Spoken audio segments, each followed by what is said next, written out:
Karnataka recipe ನೋಡಕತ್ತಂತ ಎಲ್ಲ ನನ್ನ ಅಕ್ಕ ತಂಗಿಯರಿಗೂ ನಿಮ್ಮ ಮನೆ ಮಗಳಾದ ಲಕ್ಷ್ಮಿ ಆರ್ ಮಾಡುವ ನಮಸ್ಕಾರಗಳು ಫ್ರೆಂಡ್ಸ್.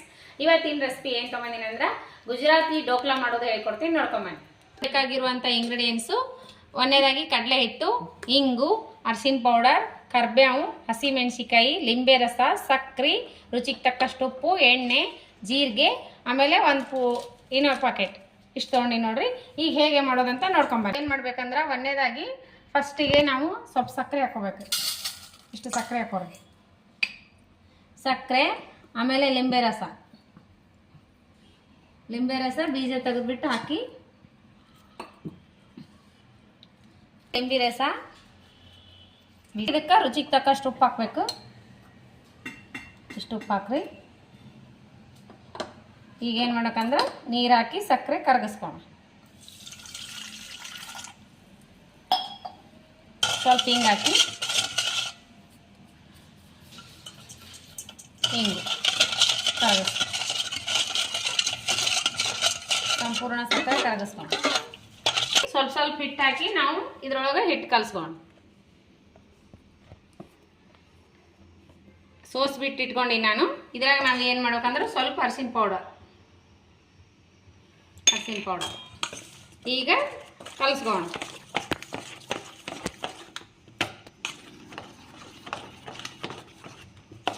ಇಲ್ಲಾರ್ದಂಗೆ ಈ ರೀತಿ ಕಲಿಸ್ಕೋಬೇಕು. ಈಗ ನೋಡ್ರಿ ಈ ಕನ್ಸಿಸ್ಟೆನ್ಸಿಯಲ್ಲಿ ಇರಬೇಕು. ಈಗ ನೀವು ಹೆಚ್ಚಿನ ಕ್ವಾಂಟಿಟಿಯಲ್ಲಿ ಬೇಕಾದರೂ ಮಾಡ್ಕೋಬೋದು. ನಮ್ಗೆ ಇಷ್ಟು ಕ್ವಾಂಟಿಟಿಯಲ್ಲಿದ್ದರೆ ಸಾಕು. ಈಗ ಏನು ಮಾಡೋಣ ಅಂದ್ರೆ ನಾವು ಈ ಕುಕ್ಕರ್ನಲ್ಲಿ ನೀರು ಹಾಕೋಣ. ನೀರು ಹಾಕ್ಕೊಂಡು ಇನ್ನು ಸ್ವಲ್ಪ ನೀರು ಹಾಕೋಣ. ಈ ಸ್ಟ್ಯಾಂಡ್ ಇದ್ರೊಳಗೆ ಇಟ್ಟು ನಾವು 10 ರಿಂದ 15 ನಿಮಿಷ ಇದ್ರೊಳಗೆ ಇಡಬೇಕು. ಅದು ಬೆಚ್ಚಗಲ್ಲ ನೀರು ಕಾಯಿಲಿ. ಇದಕ್ಕೆ ಎಣ್ಣೆ ಹಚ್ಕೊಂಡು ಇದು ಬ್ಯಾಟರ್ ಹಾಕಕ್ಕೆ ರೆಡಿ ಮಾಡ್ಕೋಣ. ಇದು ಸ್ವಲ್ಪ ಒಳ್ಳೆಣ್ಣೆ ಹಾಕ್ರಿ.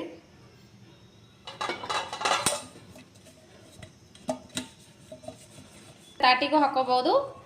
ನಿಂಬಲ್ಲಿ ಬ್ಯಾಟರ್ ಅದು ಕೇಕ್ ಮಾಡೋ ಬ್ಯಾಟರ್ ಇದ್ರೆ ಅದಕ್ಕೂ ಹಾಕೊಂಡು ಮಾಡ್ಕೋಬಹುದು. ನಾನು ಹತ್ತಾಕ ಈ ಡಬ್ಬಿ ಐತೆ, ಈ ಡಬ್ಬಿಗೆ ಹಾಕೋಣ. ನೋಡ್ರಿ, ನಾವು ಇದಕ್ಕೆ ಈ ಥರ ರೆಡಿ ಮಾಡಿ ಇಟ್ಕೊಂಡಿಲ್ಲ ಬ್ಯಾಟ್ರ್. ಇದಕ್ಕೆ ನಾವು ಇನೋ ಪೌಡ್ರ್ ಮಿಕ್ಸ್ ಮಾಡೋಣ. ಇನೋ ಹಾಕೊಂಡಿದ ತಕ್ಷಣವೇ ನಾವು ಬ್ಯಾಟ್ರ್ ಹಾಕಿಬಿಡ್ಬೇಕು, ರೆಡಿ ಮಾಡ್ಕೊಂಬಿಡ್ಬೇಕು.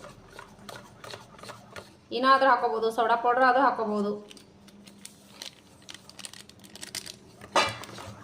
ನೋಡ್ರಿ, ಈಗ ನಾವು ಒಂದೇ ಸೈಡ್ನಲ್ಲಿ ತಿರುಗಿಸ್ಬೇಕು. ಇನೋ ಹಾಕೊಂಡ ತಕ್ಷಣ ಆಚೆ ಕಡೆ ಈ ಕಡೆ ತಿರ್ಗಿಸ್ಕೋಕೆ ಹೋಗ್ಬಾರ್ದು. ಇದೇ ಸೈಡ್ನಲ್ಲೇ ತಿರುಗಿಸ್ಬೇಕು. ಈಗ ಏನು ಮಾಡ್ಬೇಕಂದ್ರೆ ನಾವು ಈ ಎಣ್ಣೆ ಹಚ್ಕೊಂಡಿರೋ ಡಬ್ಬಿಗೆ ನಾವು ಇದೆಲ್ಲ ಬ್ಯಾಟ್ರ್ ಹಾಕೊಂಡ್ಬಿಡ್ಬೇಕು. ಈ ಸೈಡ್ ಅಷ್ಟೇ ತಿರುಗ್ಬೇಕ್ರಿ, ಜಾಸ್ತಿ ಈ ಕಡೆ ತಿರುಗಬಾರ್ದು. ಇವಾಗ ಈಗ ನೋಡ್ರಿ ಏರ್ ಬಬಲ್ಸ್ ಬರ್ಲಾಗ್ತದಲ್ಲ. ಈಗ ನಾವು ಈ ಬ್ಯಾಟ್ರಿ ಇದಕ್ಕೆ ಹಾಕೋಣ. ಈ ರೀತಿ ಆಗ್ಬೇಕು ನೋಡಿ.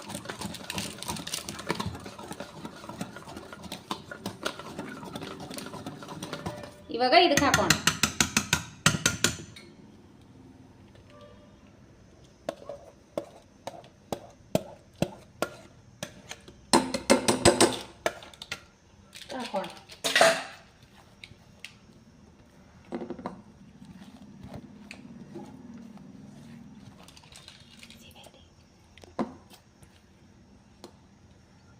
ಹಾಕಿವಲ್ಲ, ಈಗ ಒಂದು ಸ್ವಲ್ಪ ಈ ಥರ ಟ್ಯಾಪ್ ಮಾಡ್ಕೋಬೇಕು. ಈ ಥರ ಮಾಡಿಕೊಂಡು ನಾವು ಈಗ ಆ ಕುಕ್ಕರ್ನಲ್ಲಿ ಇಟ್ಬಿಡೋಣ. ಕುಕ್ಕರ್ನಲ್ಲಿ ಸ್ಟ್ಯಾಂಡ್ ಇಟ್ಟಿವಲ್ಲ, ಈ ಸ್ಟ್ಯಾಂಡು ಮಧ್ಯದಾಗಿಟ್ಟು ಈ ರೀತಿ ಇದ್ರೊಳಗೆ ಇಟ್ಬಿಡಕ್ಕೆ. ಈ ರೀತಿ ಇಡ್ಬೇಕು ನೋಡ್ರಿ. ಇಟ್ಟು 10 ರಿಂದ 15 ನಿಮಿಷ ಇಡ್ಬೇಕು. ಇಲ್ಲಿ ತೋರಿಸಿ. ಈಗ ನೋಡ್ರಿ ರಬ್ಬರ್ ತೆಗ್ದೀವಿ, ಸಿಟಿನೂ ತೆಗ್ದೀವಿ. ಈಗ ಇದ್ರ ಮ್ಯಾಗ ಮುಚ್ಚೋಣ. 10 ರಿಂದ 15 ನಿಮಿಷ ಬಿಟ್ಟು ನೋಡ್ರಿ ರೆಡಿ ಆಗಿರ್ತದೆ. ಈಗ ನಾವು ಕ್ಲೋಸ್ ಮಾಡೋಣ. ಕುಕ್ಕರ್ನಲ್ಲಾದರೂ ಮಾಡ್ಕೋಬಹುದು, ಮತ್ತೆ ನಾವು ಈ ಥರ ಬುಟ್ಟಿ ಒಳಗಿಟ್ಟು ಪ್ಲೇಟ್ ಮುಚ್ಚಿದ್ರು ನಡಿತೈತಿ. ಬಾಣಲೆ ಇಟ್ಟಿವಿ, ಅದಕ್ಕೆ ಒಗ್ಗರಣೆ ರೆಡಿ ಮಾಡ್ಕೋಣ. ಎಣ್ಣೆ ಹಾಕೋಣ.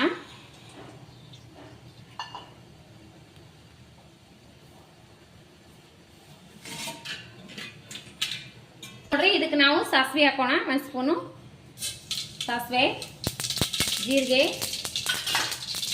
1 ಸ್ಪೂನ್ ಜೀರಿಗೆ, ಈಗ ಕರಿಬೇವು, ಹಾಗೆ ಹಸಿ ಮೆಣಸಿನಕಾಯಿ ರೆಡಿ ಮಾಡ್ಕೊಂಡೆ.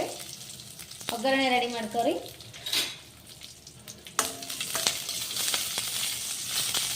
ಚೂರು ಹಿಂಗೆ ಹಾಕೋಣ, ನಾವು ಸ್ವಲ್ಪ ನೀರು ಹಾಕೋಣ. ಈಗ ಒಗ್ಗರಣೆ ರೆಡಿ ಆಯಿತು. ಈಗ ಅದು ಬ್ಯಾಟರ್ ರೆಡಿ ಇದ್ದ ತಕ್ಷಣ ಹಾಕೊಂಡ್ಬಿಡೋ. ಈಗ ನೋಡ್ರಿ ಲಿಡ್ ಕ್ಲೋಸ್ ಮಾಡಿ ನೋಡೋಣ. ಈಗ ನೋಡ್ರಿ ಚೆಕ್ ಮಾಡಿ ನೋಡಿದ್ರೆ ಈ ರೀತಿ ಹತ್ತಬಾರ್ದು. ಈಗ ರೆಡಿ ಆಗ್ಯದ. ಈಗ ನೋಡ್ರಿ ಇಲ್ಲಿ ಸುತ್ತ ಕಡೆದು ಬಿಡಿಸ್ಕೋಣ. ನೋಡ್ರಿ ಯಾವ ರೀತಿ ಉಬ್ಬಿ ಬಂದದ.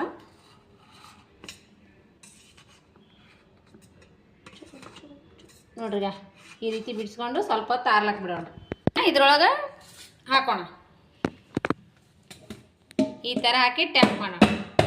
ಈಗ ನೋಡ್ರಿ ಮಸ್ತ್ ಯಾವ ರೀತಿ ರೆಡಿ ಬಂದದ. ಈಗ ಮಸ್ತ್ ಬಂದದ ನೋಡ್ರಿ. ನೋಡ್ರಿ ಯಾವ ರೀತಿ ಬಂದದಂತ. ಈಗ ನಾವು ಮಾಡ್ಕೊಂಡಿರುವಂಥ ಬ್ಯಾಟರ್ ಹಾಕೋಣ. ಇದಕ್ಕೆ ಕಟ್ ಮಾಡಿಬಿಟ್ಟು ಹಾಕೋಣ. ಈಗ ಕಟ್ ಮಾಡ್ಕೋಣ.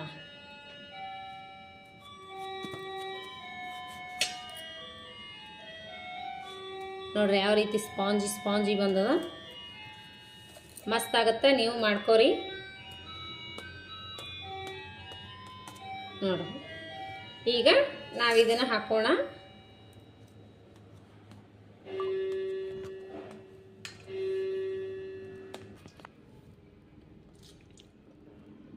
ಇದು ಮೆಣಸಿನಕಾಯಿ ಎಲ್ಲ ನೀರು ಸುತ್ತ ಕಡೆ ಹಾಕೋಣ. ಇದಕ್ಕೊಂದು ಸ್ವಲ್ಪ ಲಿಂಬೆ ರಸ ಹಾಕಿ ಮತ್ತೆ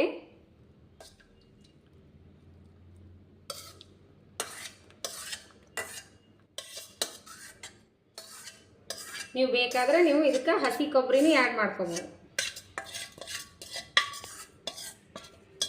ಬಂದ್ರೆ ಈ ರೀತಿ ಎಲ್ಲ ಒಗ್ಗರಣೆ ಹಾಡ್ಕೊಂಡ್ಬಿಡ್ರಿ, ಅಂದ್ರೆ ಅದರೊಳಗೆಲ್ಲ ಅದು ಇಳಿತೈತಿ. ಈಗ ನೋಡ್ರಿ ಯಾವ ರೀತಿ ಬಂದದಂತ. ಈಗ ಎಷ್ಟು ಹೂವಿನಂಗೆ ಆಗಿದೆ. ಈಗ ಮಸ್ತ್ ಬಂದದ ನೋಡ್ರಿ. ಯಾವ ರೀತಿ ಉಬ್ಬಿ ಬಂದದಂತ ಮಸ್ತ್ ಬರ್ತದೆ. ನೀವು ಒಂದ್ಸರಿ ಮಾಡ್ಕೊಂಡು ನೋಡ್ರಿ. ಮಕ್ಕಳು ತುಂಬಾ ಇಷ್ಟಪಡ್ತಾವು. ಸಾಯಂಕಾಲ ಸ್ನ್ಯಾಕ್ಸಿಗಾದರೂ ಮಾಡ್ಕೋಬೋದು, ಮಧ್ಯಾಹ್ನ ಟೈಮು ಆದರೂ ಮಾಡ್ಕೋಬೋದು. ಯಾವಾಗ ಬೇಕು ಅವಾಗ ಮಾಡ್ಕೊಳ್ಳೋಂಥ ರೆಸಿಪಿನ ಹೇಳ್ಕೊಟ್ಟಿನಿ. ಇವಾಗ ಎಲ್ಲವಷ್ಟು ಅದೇ ರೀತಿ ಮಸ್ತ್ ಬಂದವ್ರೀಗ. ಯಾವ ರೀತಿ ಬಂದವು. ಕೇಕ್ ಆಗಿದೆ, ಮಸ್ತ್ ಆಗಿದೆ. ಮಗ ಟೇಸ್ಟ್ ಮಾಡು. ಮಗನಿಗೆ ಟೇಸ್ಟ್ ಮಾಡಕ್ಕೆ ಕೊಡ್ತೀನಿ ರೀ. ತುಂಬಾ ಇಷ್ಟ ಆಗ್ತದೆ. ಮಕ್ಕಳು ತುಂಬ ಇಷ್ಟಪಟ್ಟು ತಿಂತಾರೆ ರೀ. ನೀವು ಮಾಡ್ಕೊಂಡು ತಿನ್ನಿರಿ. ಮಕ್ಕಳೆಲ್ಲ ಮಂದಿ ಎಲ್ಲ ಇಷ್ಟಪಡುವಂಥ ರೆಸಿಪಿ ಇದು. ಮಸ್ತ್ ಸೂಪರ್ ಆಗ್ಯದ ನೋಡ್ರಿ. ನಮ್ಮ ಮಗನಿಗೆ ಇಷ್ಟ ಆಗ್ಯದ ನೋಡ್ರಿ. ಮಗನಿಗಂತೂ ತುಂಬಾ ಇಷ್ಟ ಆಗ್ಯದಂತ. ಟೇಸ್ಟ್ ಆಗ್ಯದ, ತಿನ್ಬೋದಾ? ಮಂದಿಗೆಲ್ಲ ಇಷ್ಟ ಹಾಕು ಅಂತ ನಾನು ಗುಜರಾತಿ ಡೋಕ್ಲಾ ಹೇಳ್ಕೊಟ್ಟಿನಿ. ನೀವು ಒಂದ್ಸರಿ ಮಾಡ್ಕೊಂಡು ತಿನ್ನಿರಿ. ರೆಸಿಪಿ ಇಷ್ಟ ಆದ್ರೆ ಲೈಕ್ ಮಾಡಿರಿ, ಶೇರ್ ಮಾಡಿರಿ, ಸಬ್ಸ್ಕ್ರೈಬ್ ಆಗ್ರಿ. ಇನ್ನೂ ಯಾರೆಲ್ಲ ಸಬ್ಸ್ಕ್ರೈಬ್ ಆಗಿಲ್ಲ ತಕ್ಷಣ ಸಬ್ಸ್ಕ್ರೈಬ್ ಆಗ್ರಿ. ನಾನು ಟೇಸ್ಟ್ ನೋಡೋಣ ಬನ್ನಿ. ನಾನು ಮಾಡಿ ನೋಡ್ತೀನಿ. ಮಸ್ತ್ ಕೇಕ್ ಥರ ಬಂದ ನೋಡ್ರಿ. ಅದ್ರ ನಮ್ಗೆ ಮಕ್ಕಳಿಗೆ ಕೇಕಿನ್ಗಿಂತ ಈ ರೀತಿ ಮಾಡಿಕೊಡ್ರಿ. ಮಸ್ತ್ ಇಷ್ಟಪಟ್ಟು ತಿಂತಾರ. ಸೂಪರ್ ಆಗ ನೋಡ್ರಿ. ಮಸ್ತ್ ಅಂದ್ರೆ ಮಸ್ತ್ ಆಗ. ಎಣ್ಣೆ ಜಾಸ್ತಿ ಬೇಕಾಗಲ್ಲ, ಆದರೆ ಆರೋಗ್ಯಕ್ಕೂ ಏನೂ ಆಗಂಗಿಲ್ಲ. ಎಣ್ಣೆ ಸ್ವಲ್ಪ ಹಾಕ್ತೀವಿ. ಸೋಡಾ ಪುಡಿನೂ ಅಷ್ಟೇ ನೋಡಿ ಹಾಕ್ರಿ. ಏನೋ ಆದರೂ ಹಾಕ್ಬೋದು, ಸೋಡಾ ಪುಡಿ ಆದರೂ ಹಾಕ್ಬೋದು. ಮಸ್ತ್ ಆಗಿದೆ. ನೀವು ಮಾಡ್ಕೊಂಡು ತಿನ್ನಿ. ಮಕ್ಕಳಂತರೂ ತುಂಬಾ ಇಷ್ಟಪಟ್ಟು ತಿಂತಾವು. ನೀವು ಮಾಡ್ಕೊಂಡು ತಿಂದು ರೆಸಿಪಿ ಇಷ್ಟ ಆದರೆ ಲೈಕ್ ಮಾಡಿ, ಶೇರ್ ಮಾಡಿ, ಸಬ್ಸ್ಕ್ರೈಬ್ ಆಗ್ರಿ. ಯಾರೆಲ್ಲ ಸಬ್ಸ್ಕ್ರೈಬ್ ಆಗಿಲ್ಲ ಸಬ್ಸ್ಕ್ರೈಬ್ ಆಗ್ರಿ. ನನ್ನ ರೆಸಿಪಿ ಯಾರು ಬಿಡುವಿನ ಟೈಮ್ ತೊಗೊಂಡು ನೋಡ್ಲಾಕತ್ತೀರಿ ಅವರಿಗೆಲ್ಲ ತುಂಬ ಹೃದಯದ ಧನ್ಯವಾದಗಳು ಫ್ರೆಂಡ್ಸ್. ಮತ್ತೆ ಮುಂದಿನ ರೆಸಿಪಿ ಒಳಗೆ ಸಿಗೋಣ ಫ್ರೆಂಡ್ಸ್. ನಮಸ್ಕಾರ, ಬಾಯ್.